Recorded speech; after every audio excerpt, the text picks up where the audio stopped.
questão da aposentadoria especial dos trabalhadores e trabalhadoras em educação nas escolas públicas paulistas tem causado polêmica. Por um lado, algumas prefeituras entendem que o direito à aposentadoria especial do magistério deve ser estendido também aos diretores e coordenadores de escolas. No entanto, o governo do estado de São Paulo não entende dessa maneira. No caso dos professores readaptados, a questão ainda é mais controversa. No Em Discussão de hoje, vamos debater duas propostas apresentadas aqui na Assembleia de São Paulo, que dispõem sobre a aposentadoria especial de magistério para os professores readaptados e para os professores que ocuparem cargos de diretor, coordenador, supervisor e a função de vice-diretor. Para falar sobre o assunto, recebemos aqui nos estúdios da TV Assembleia o autor dos projetos, deputado Carlos Gianazzi, do PSOL, Nelly Cordeiro, da APASE, Sindicato dos Supervisores de Ensino do Magistério de São Paulo, e Chico Poli, presidente da UDEMO, Sindicato de Especialistas de Educação do Magistério de São Paulo. Obrigada a todos por estarem aqui para discutir um assunto super importante, porque se trata de uma injustiça, de cara, né, com os professores readaptados, que são aqueles que estão cumprindo outras funções dentro da escola por uma impossibilidade de estar em sala de aula e torna aquele que subiu na carreira, que cresceu, que se tornou coordenador, diretor, né, um professor de segunda classe, porque ele deixa de ter esses direitos. Muito obrigada pela participação, deputado. Eu que agradeço o convite, Isabel, e quero agradecer também a presença aqui muito especial das duas entidades, né, da UDEMO e da APASE, aqui representadas pela APASE, representada aqui ao Sindicato dos Supervisores de Ensino, pela Nelly Cordeiro, que preside essa associação, que é um sindicato, na verdade, que vem fazendo a luta em defesa da aposentadoria especial e tantas outras lutas em defesa do magistério e da educação pública, e também a UDEMO, aqui representada pelo seu presidente, o Chico Poli, que é um defensor histórico aí do magistério, dos diretores, dos especialistas, e vem também fazendo de uma forma muito qualificada esse debate, sobretudo a defesa da aposentadoria especial para os especialistas em educação. Olha, a questão, nós fomos obrigados a apresentar dois projetos de lei aqui na Assembleia Legislativa, dois PLCs, porque o governo não está cumprindo a legislação. A aposentadoria especial é um direito do magistério brasileiro. Nós conquistamos isso historicamente com muita luta, com muita batalha, através de grandes movimentos do professorado nacional. Inscrevemos esse direito na Constituição Federal da República, né, sobretudo em 1988, só que o governo estadual aqui em São Paulo está desrespeitando uma parte da legislação, deixando de fora professores readaptados, professores que adoeceram principalmente em serviço, que foram vítimas da superlotação de salas, da violência das escolas, né, das péssimas condições de trabalho, e também os especialistas, gestores, diretores estão de fora, supervisores de ensino, um absurdo, coordenadores pedagógicos, e a lei é muito clara, ela fala dos integrantes da carreira do magistério. Tanto é que foi já aprovada uma lei, em 2006, uma lei federal que garante essa aposentadoria, e essa legislação foi confirmada pelo Supremo Tribunal Federal. Mas aqui em São Paulo, o governador Alckmin está desrespeitando, está violando a legislação, porque ele não respeita nem a lei federal aprovada em 2006 e muito menos a decisão, o acórdão do Supremo Tribunal Federal. É isso que vem acontecendo. Agora, outros estados já reconhecem esse direito, o estado de Minas Gerais reconhece, aqui em São Paulo mesmo, a Prefeitura de São Paulo reconhece, os professores readaptados da rede municipal de ensino têm direito à aposentadoria especial, bem como também todos os especialistas, diretores, supervisores, assistentes, coordenadores pedagógicos. Então, não sei, a nossa movimentação aqui, os nossos projetos foram encaminhados para obrigar o governo a cumprir a legislação, né? E por isso que existe esse movimento todo, com apoio, na verdade, da UDEMO, da PAS e de outras entidades que querem ver a legislação respeitada. Muito obrigada pela participação, Nelly. Explica para a gente o que é um supervisor de ensino, como é que ele chega a ser um supervisor? Ele é um professor, né? Sim, o supervisor de ensino no estado de São Paulo, ele tem o último cargo de carreira por concurso público. Ou seja, ele é um professor, de carreira do sistema paulista, por concurso público, chega a supervisor de ensino e ocorre assim no estado de São Paulo. Quando ele chega ao cargo, ele vai fazendo perde concursos para chegar concursos até sucessivos. Então, ser supervisor. é um professor, para ser supervisor, cumpriu já algum tempo, no mínimo 10 anos de docência, para ascender o cargo por concurso. Ou seja, é uma promoção, entre aspas. Progressão na carreira, uma progressão na carreira. Conquista de um cargo maior. Acontece um fenômeno interessante no estado de São Paulo. Ele chega ao cargo de supervisor e perde as vantagens de ser professor. Que vantagens? Ou seja, ele passa a ser um professor de segunda classe, é isso? É um profissional tratado como de segunda classe. É isso mesmo. Perde o direito à aposentadoria especial.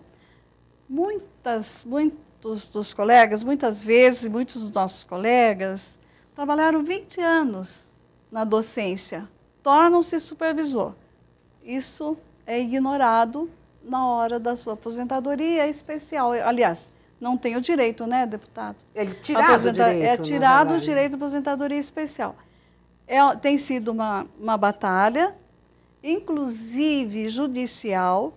Nós temos várias ações já ganhas pelo nosso sindicato, que garante esse direito, judicialmente. Porque o Estado de São Paulo descumpre a lei, como disse muito bem o nosso deputado Gianazzi, é quem eu cumprimento pela iniciativa e pela acolhida a essa aspiração dos supervisores de ensino do Estado de São Paulo de ter essa injustiça corrigida, extinta do nosso sistema público estadual.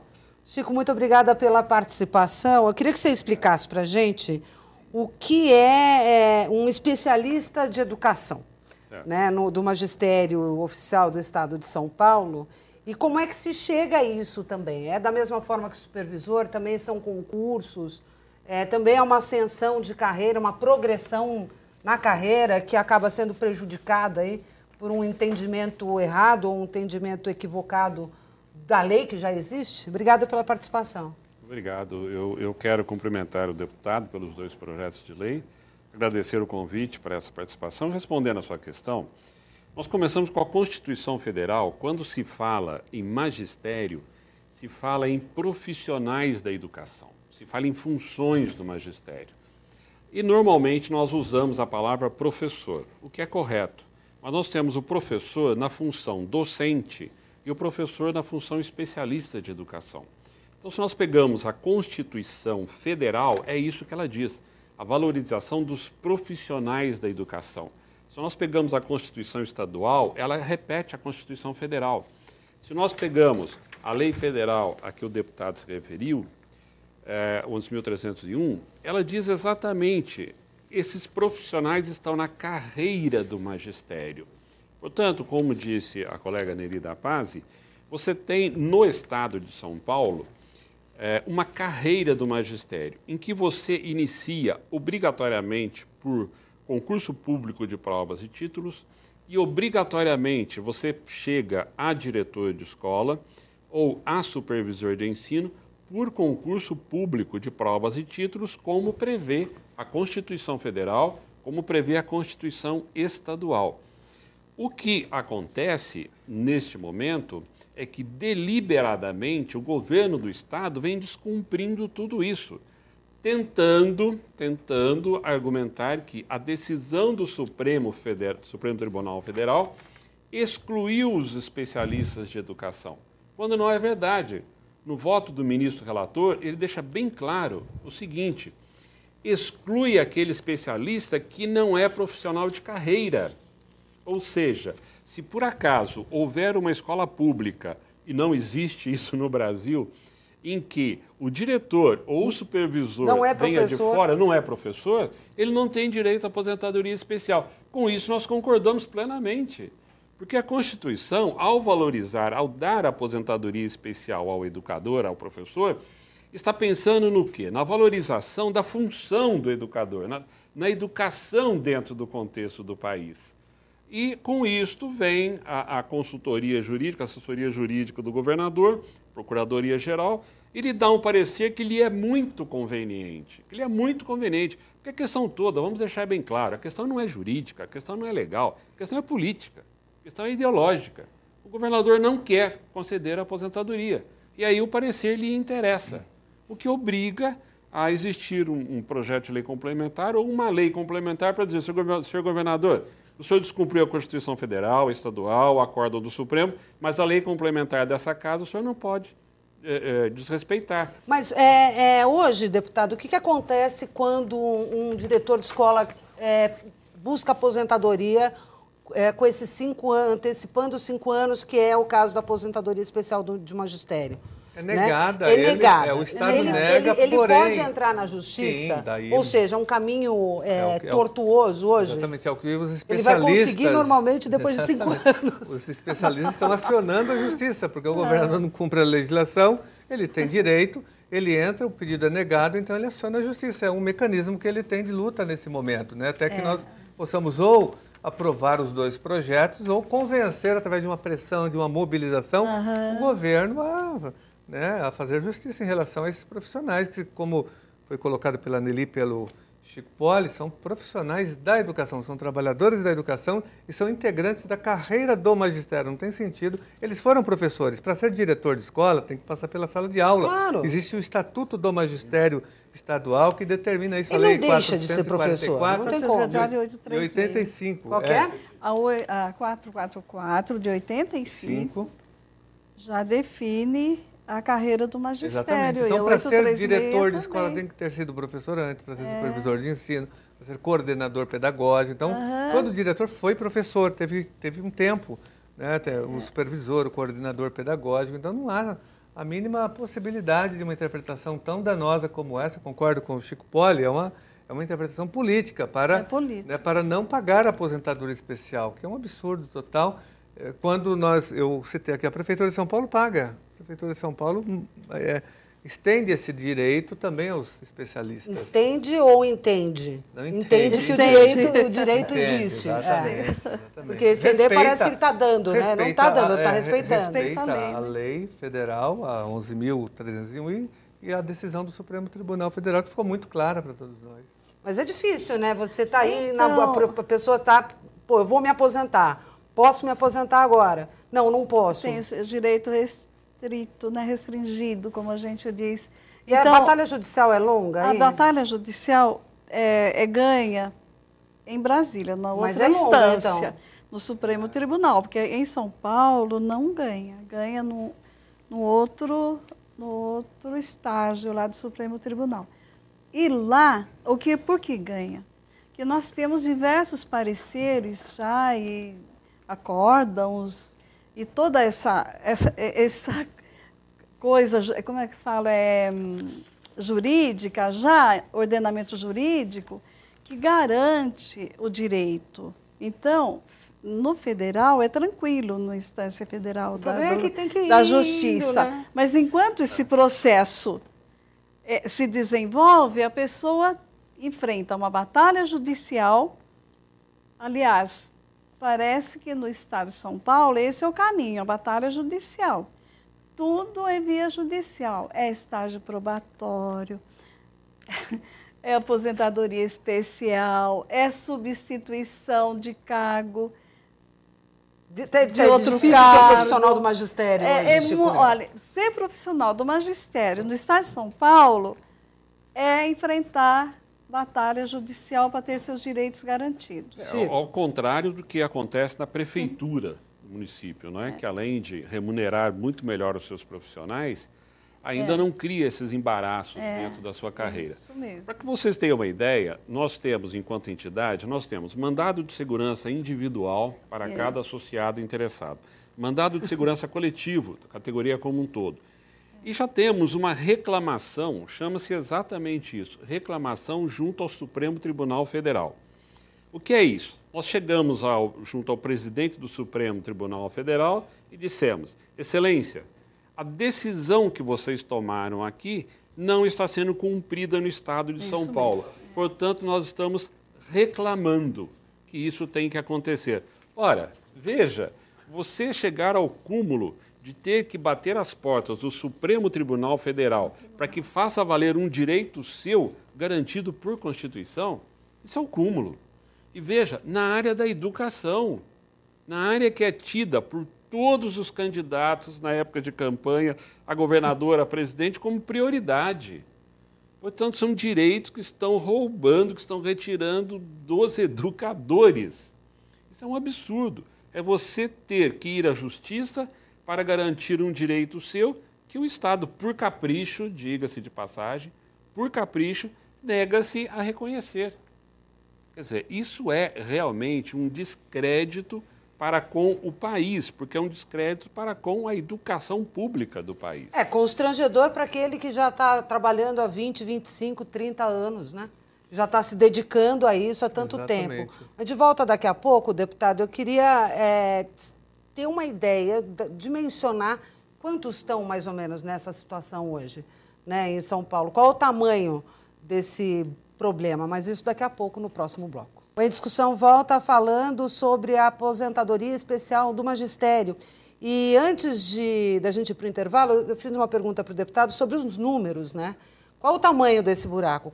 Quantas pessoas são atingidas por esse ato que fica jurídico aí, que na verdade não existe, né? Ele é um não reconhecimento de um direito que já existe. Quantos são supervisores, coordenadores e diretores de escola, vice-diretores e professores readaptados? Existe um número estimado, assim, até segundo o Chico Poli, que trouxe aqui alguns dados para a nossa discussão, de aproximadamente 25 mil nomes, 25 mil profissionais da educação nessa situação. Até porque nós temos quase 5 mil escolas.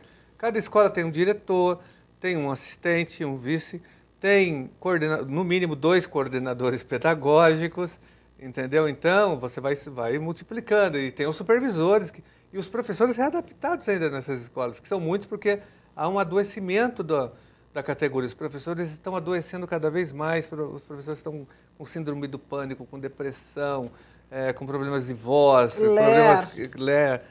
problemas cardiovasculares, enfim, respiratórios, por conta do giz. Então, tem muito professor sendo readaptado por conta do exercício profissional, né, das péssimas condições, e é por isso que ele tem direito à aposentadoria especial. Exatamente. Ele é um e aí, professor... quando ele sofre exatamente daquilo que lhe garante a aposentadoria especial, é tirado de dentro da sala de aula e é realocado em outro lugar, ele é punido. Ele é punido porque ele é readaptado, ele já foi punido, porque ele adquiriu uma doença profissional, entendeu? Ele foi punido. Depois ele é punido pelo Estado na aposentadoria especial, um absurdo, porque ele continua sendo da carreira do magistério, um docente, ele continua dentro da escola, fazendo outros trabalhos, né? Dando suporte na escola, mas ele não pode ter contato direto com o aluno, mas é um docente, é um profissional da educação, faz parte da carreira. Ele é punido por isso. É uma coisa maluca isso. Quantos supervisores, mais ou menos? Você tem esse número, Nelly? Os supervisores no estado de São Paulo totalizam 1.390 nessa situação ou supervisores? É o número de supervisores do estado. Do estado. Que estão incluídos nessa regra. Todos estão, né?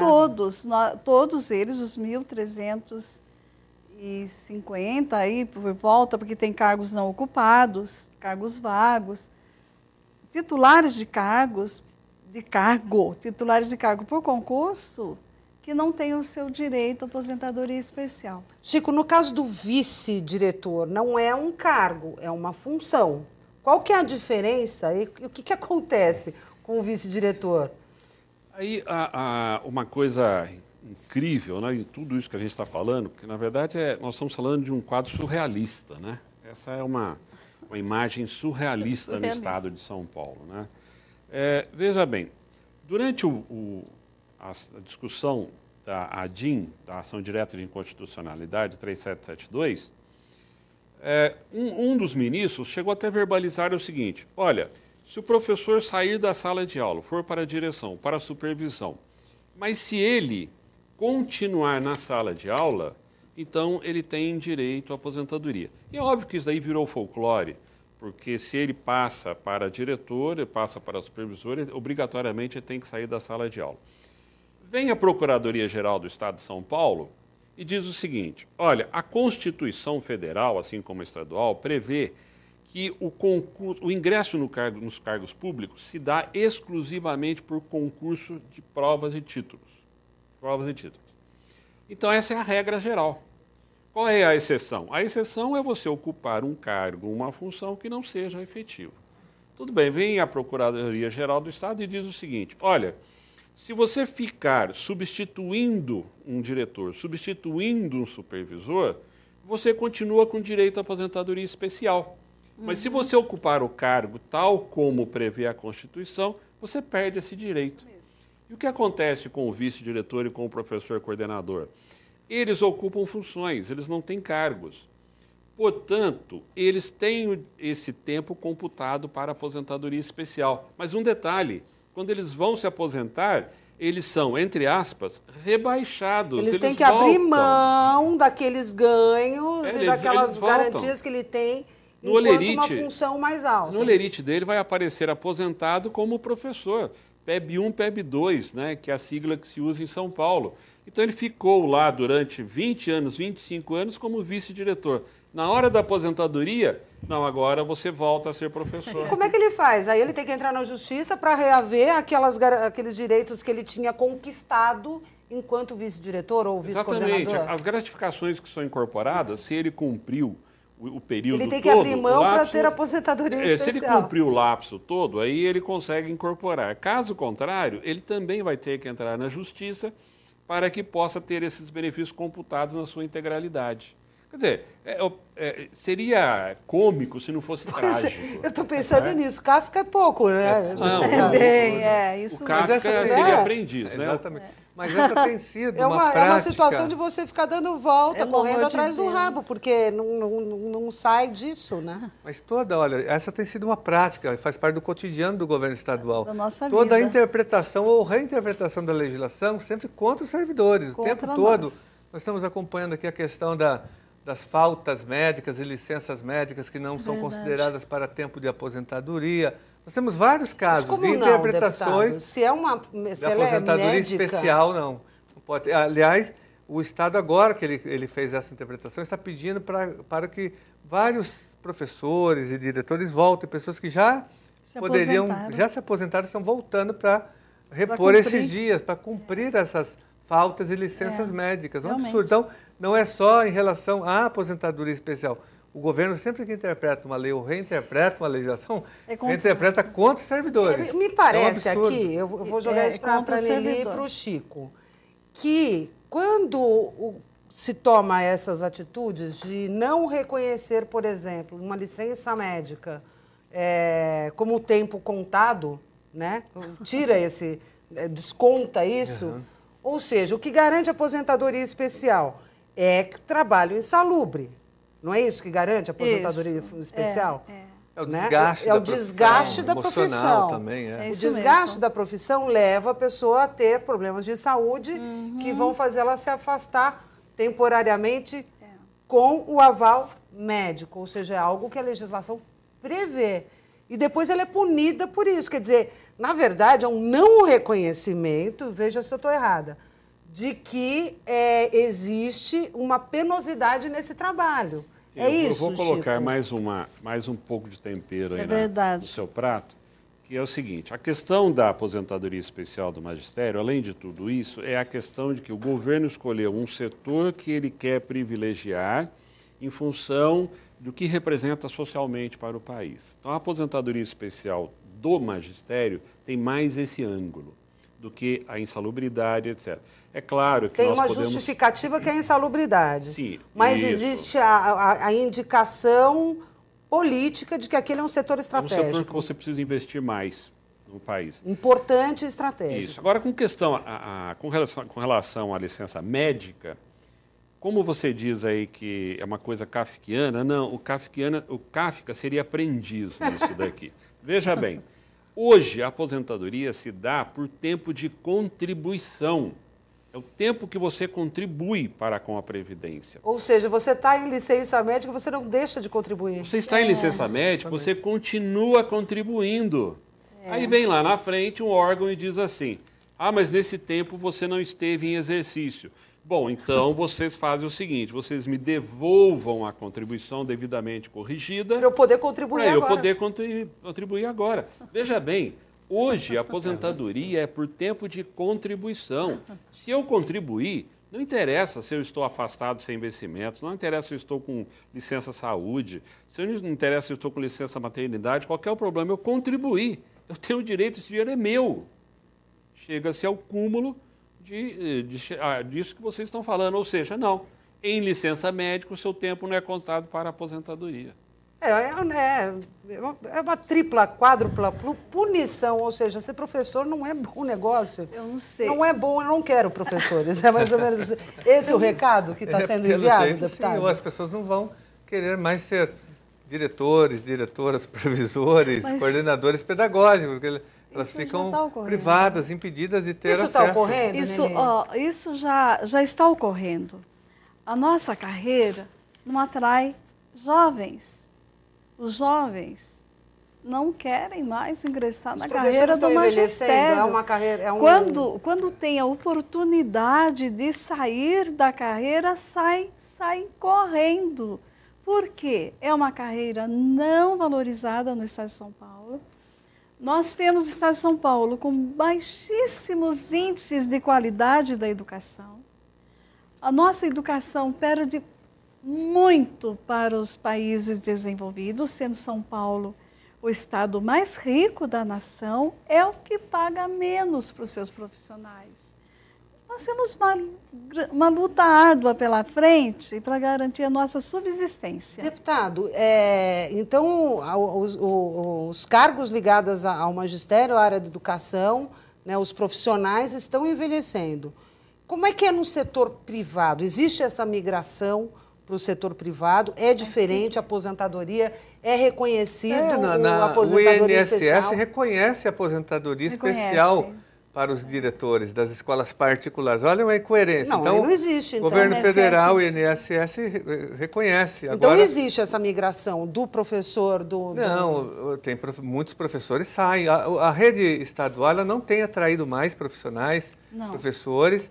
E mesmo os professores que ingressam estão saindo, eles ficam um tempo e depois prestam concurso em outras redes de ensino, principalmente aqui na Grande São Paulo, nas redes municipais ou mesmo na rede particular. Eles ingressam porque, dependendo da escola, não é toda escola particular também que paga mais que a rede, mas dependendo da escola, ele paga mais, ele sai, a escola paga mais, o professor sai da rede estadual. Então tem, assim, muita gente saindo da rede estadual.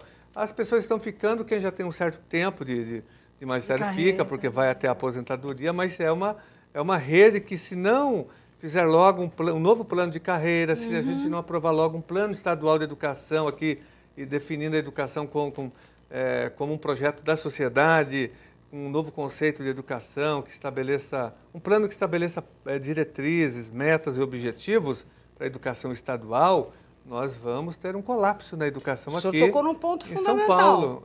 Tocou num ponto fundamental. Falta políticas públicas visando a melhoria da qualidade da educação. Exatamente. Então, isso que tem acontecido, na verdade, é apenas um reflexo desse descaso. Porque há muito tempo que a educação no Estado de São Paulo, aqui com 20 anos já de administração do PSDB, está à deriva, não tem projeto, não tem nada, aqui não tem plano de educação. O plano de carreira está totalmente desatualizado. Entendeu? Então, nós temos por isso que hoje o magistério, como todas as entidades, lutam por um novo plano de carreira, né, para adequar a carreira à nova realidade, que seja mais atrativa para quem está e para os novos. Como é que fica, porque existe um plano nacional, existe um sistema nacional. Como é que existe essa adequação ou não existe essa adequação? Agora nós estamos participando do Fórum Estadual de Educação, né, que prevê exatamente isso, como fazer um plano estadual de educação com base no Plano Nacional de Educação e fazer valer isso para todo o país, para todo o Estado.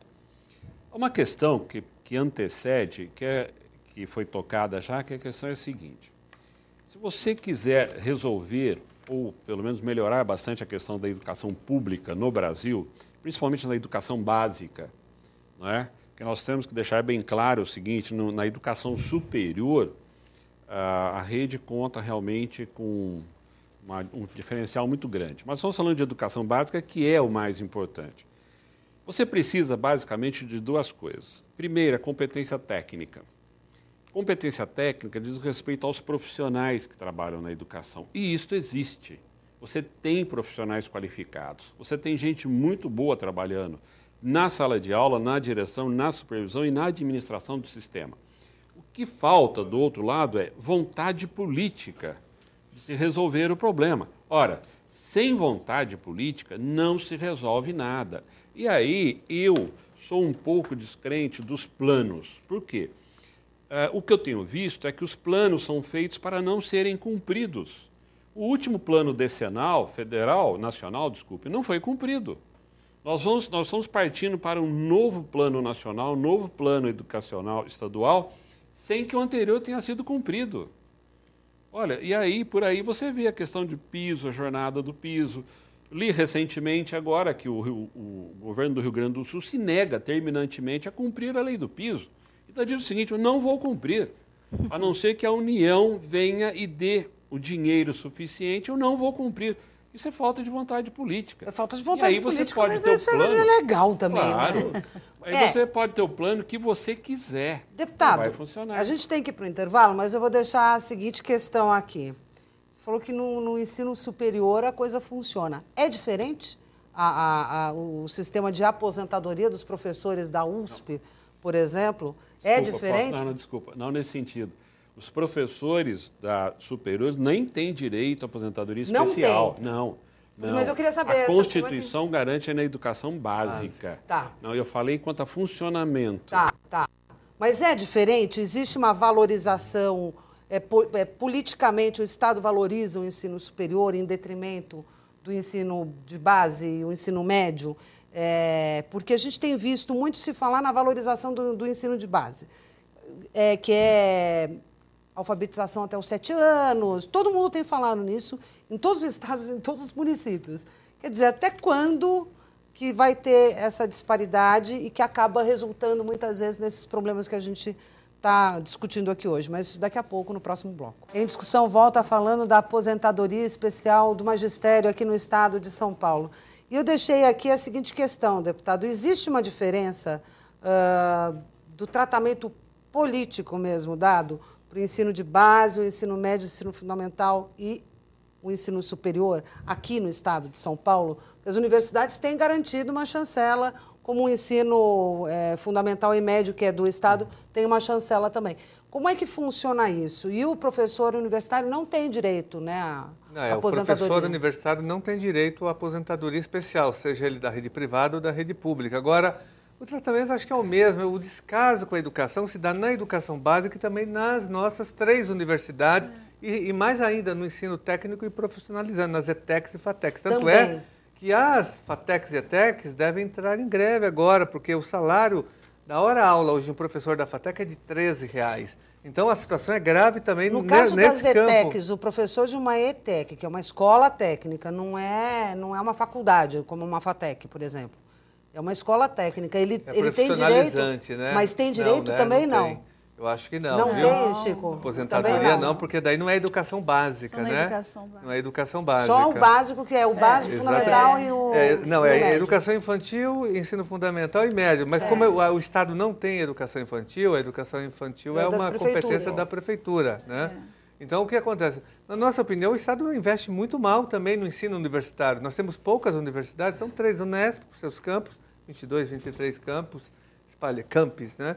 Espalhados no estado. Tem a USP com 2 campi e a Unicamp. Então, nós temos poucas universidades, o orçamento é curto também. Então, o Estado, de uma forma generalizada, ele não investe em educação, nem na educação básica e nem no ensino superior. Infelizmente, nós vivemos a crise no estado de São Paulo na área da educação. Mas uma coisa é fato, você vai ter boa universidade pública se você tiver bons alunos vindos da rede pública, né? Isso é fato, na educação básica. Exatamente isso. Uma restrição que se faz, restrição entre aspas, ao programa de cotas, é exatamente o seguinte, que ele tem um viés importante do lado da pessoa que é beneficiada. Tem um outro viés político que é extremamente demagógico, que é o seguinte: eu, governo, não consigo resolver, não quero resolver o problema durante 12, 13 anos de educação básica, então eu vou intervir na educação superior. Aí eu digo o seguinte, esse pessoal que eu não consegui preparar adequadamente tem que ter direito, igual ao outro que foi bem preparado. Então, na verdade, essa questão tinha que ser resolvida da seguinte forma, a melhor escola básica para todos, melhor e para todos, de qualidade, de tal forma que todos concorressem em condição de igualdade quando chegasse à educação superior. Porque o que acontece hoje? Hoje o pobre ele é vítima duas vezes. Por ser pobre, né, ele acaba tendo que estudar nas escolas públicas, estaduais, por exemplo, quando não há outra opção. Agora, quando ele vai para a educação superior, aí ele tem que ir para a escola particular. Por quê? Porque a classe média e os ricos colocaram seus filhos nas melhores escolas particulares e aí é um descompasso na hora do vestibular, não é, de quem é que vai ocupar as vagas. São os dois lados dessa questão da cota, né? Sim, são os dois lados. Veja, eu não sou contra a política de cotas, não. Eu estou dizendo do uso demagógico. Tem que valorizar o ensino claro, é muito mais fácil você trabalhar um sistema de cotas para a educação superior do que você investir o que é necessário, trabalhar o que é necessário na educação básica, na formação. E uma das maneiras de reconhecer isso é reconhecer esse direito, né? Que Com tem certeza. tanto o professor readaptado quanto o supervisor, o coordenador, o diretor e o vice-diretor. Investir nos profissionais da educação, Investir nos inclusive nos especialistas. E reconhecer os direitos. E além disso, ainda acrescento no que o Chico Poli falou, da valorização da educação básica, que é o nosso grande ideal de luta, é também que obrigar o governo a construir mais universidades públicas. Nós precisamos ampliar o número de universidades públicas para atender essa demanda dos alunos das escolas públicas. Nós temos pouquíssimas universidades públicas em São Paulo, inclusive federais. Só tem uma federal dentro aqui, com um campus, uma extensão em Santo Amaro e na Vila Clementino. Então, porque a nossa demanda, os nossos alunos que estão se formando no ensino médio, eles normalmente, quando tem alguma opção, é em escola particular de péssima qualidade. Muitas faculdades, né, que a gente chama de unisquinas da vida. Então, eles têm uma baixa formação, né, quando conseguem pagar uma mensalidade, mas uma boa parte não ingressa nem na rede particular e nem na rede pública, porque não tem condição de entrar na pública e não tem condições de pagar nem R$300 de mensalidade. A população desconhece muitas vezes essa falta de condição de trabalho, inclusive, e esse não reconhecimento de direitos aí vindo por parte do governo do Estado em relação aos profissionais da educação? Eu penso que a população desconhece o que realmente acontece no sistema público de ensino. Porque se conhecer, vai lutar para mudar essa situação. Porque os filhos da classe trabalhadora, dos trabalhadores, estão na escola pública e ela precisa melhorar, ela precisa ter qualidade. A qualidade passa pelos seus profissionais, pela valorização dos seus profissionais, pelo respeito aos seus profissionais. Não criando ilhas de excelência, dizendo que estão resolvendo a educação paulista. Não. Cuidando de todas as escolas públicas desse país, para que todos tenham direito ao conhecimento. Nós vivemos a sociedade do conhecimento. E o conhecimento tem um custo. E o Estado não quer pagar esse custo. Para o Estado é custo. Para a sociedade não é custo, é investimento. Então, eu penso que estamos num momento muito importante de discussão, de debates, né, deputado? O deputado Janazzi aqui na Assembleia tem sido o porta-voz dessas ansiedades dos profissionais do magistério paulista. E Chico, o que fazer, né, para chamar a atenção da população? Porque, na verdade, são os maiores aliados dos profissionais de ensino do Estado, né, do ensino público. Tem que ser a população. O deputado aqui está fazendo a parte dele, botando o assunto para ser discutido, colocando na TV a Assembleia, chamando audiências públicas, mas como chamar a população? Como sensibilizar? É exatamente isso que nós estamos fazendo aqui, esse debate, usar esse espaço democrático para isso. O deputado apresentando projetos, havendo discussão na casa com relação a isso, Porque há um fator perverso aí que veio após 64, que é o seguinte: a classe média tirou os seus filhos da escola pública e levou para a escola particular. Essa foi a regra geral. Então, se fizer uma pesquisa hoje sobre índice de satisfação com relação às escolas públicas do Estado de São Paulo, é provável, corre-se o risco de ter uma avaliação positiva. Por quê? Porque, na verdade, ficou o seguinte: passou-se a querer muito pouco, se exigir muito pouco daquela escola. A classe média, que é a classe por tradição reivindicadora, é a classe batalhadora, é aquela que questiona, que participa, se afastou. Ela está fazendo essa pressão nas escolas particulares onde ela colocou os filhos. A escola pública, de modo geral, estou até exagerando a imagem, ficou assim, a escola dos desvalidos. E aí fica aquela situação que é a seguinte: olha, é melhor isso do que nada. É uma visão absurda. Eu vi recentemente uma entrevista a respeito de um problema de educação pública na cidade de Natal, no Rio Grande do Norte, em que, numa região da própria Natal, as escolas têm aula um dia por semana, rodízio, por falta de professor.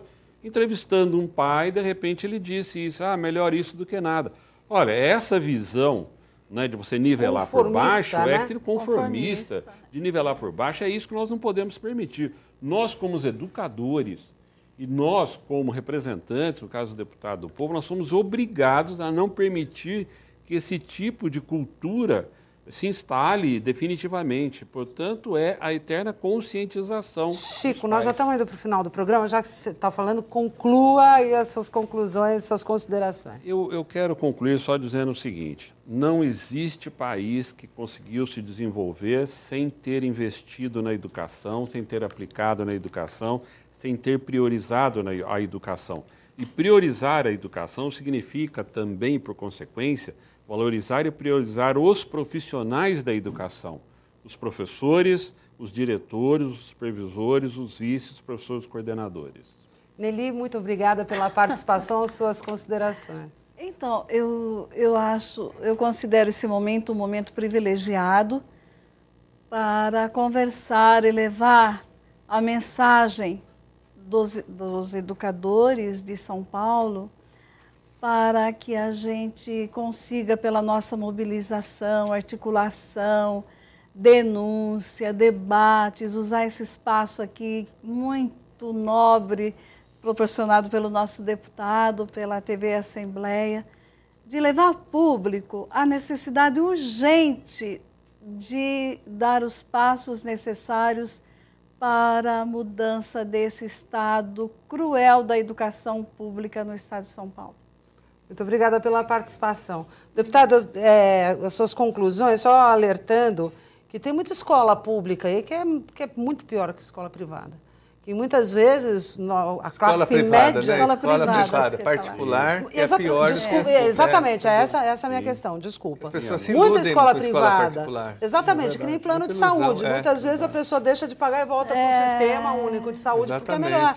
Né? Então, há que se valorizar a escola pública, há que se garantir esse direito para a população que está gastando um dinheiro com um produto que não é bom. Que é isso, a escola privada nem sempre é a garantia de boa educação. Muito obrigada pela participação. E quando que o senhor espera ver isso aqui está sendo discutido, aprovado aqui na Assembleia Legislativa? Primeiro, terminando o programa, agradecer mais uma vez ao Chico Poli, que representa o Demo, a Nelly Cordeiro, que representa a Paz. São duas entidades combativas que estão nessa luta já há um bom tempo. Participaram, inclusive, de uma concorrida audiência pública que nós realizamos recentemente aqui na Assembleia Legislativa, dando grandes contribuições para o debate.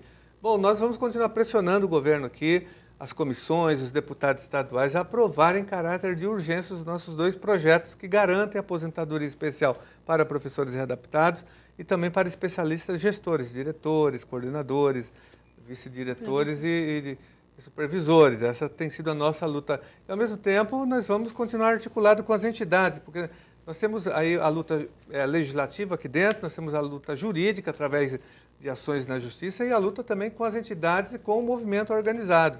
São três frentes de luta que nós apoiamos integralmente para que o governo reconheça um direito básico elementar garantido pela lei federal, pela Constituição e pelo Supremo Tribunal Federal.